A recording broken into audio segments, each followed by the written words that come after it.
Goma, the capital city of North Kivu province in eastern Congo, has once again fallen into the hands of the M23 rebel group. There's a radical but peaceful solution that I will suggest shortly.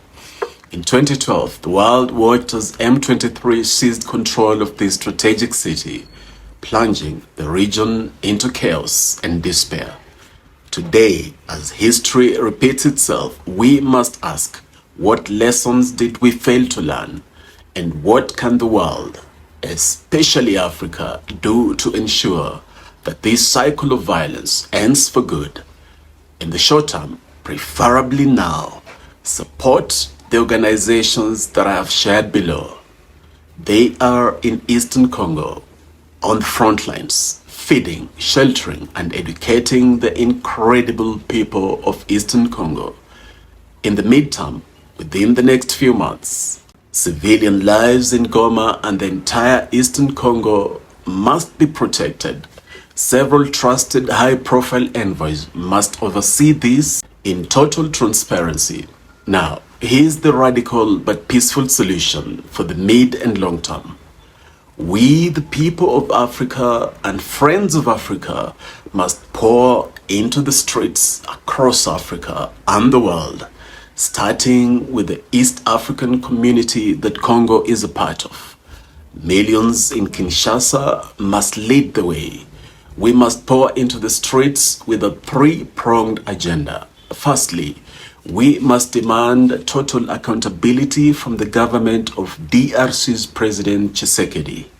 Secondly, we must demand total accountability from the presidents of Rwanda, USA, France, China, and all countries benefiting economically from the conflict in Congo.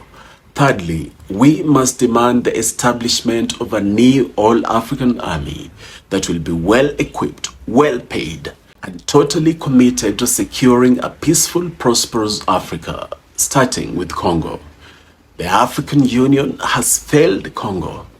The regional armies from Eastern and Southern Africa have failed Congo. The UN peacekeeping mission has failed Congo. The UN Security Council has failed Congo. That's why we must now do things differently. We must demand a referendum across Africa on Africa Day, May 25th this year, a referendum for the establishment of an all-African army. Without such an army, not even Ibrahim Traoré can secure peace in Burkina Faso.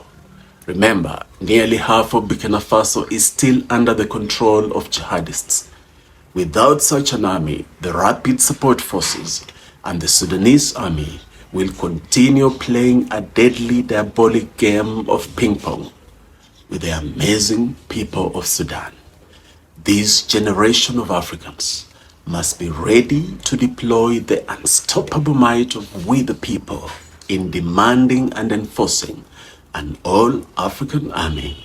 In the coming days, after consulting like-minded people, we will be launching a petition for Africans to hold a referendum on the establishment of an all-African army that will secure a peaceful, prosperous Africa. The people of Congo deserve more than empty promises. They deserve a future free from fear and violence. Let us learn from the past, stand together, take radical action, and work tirelessly for lasting peace in Congo and the rest of Africa. For without peace, Congo will remain in the ICU.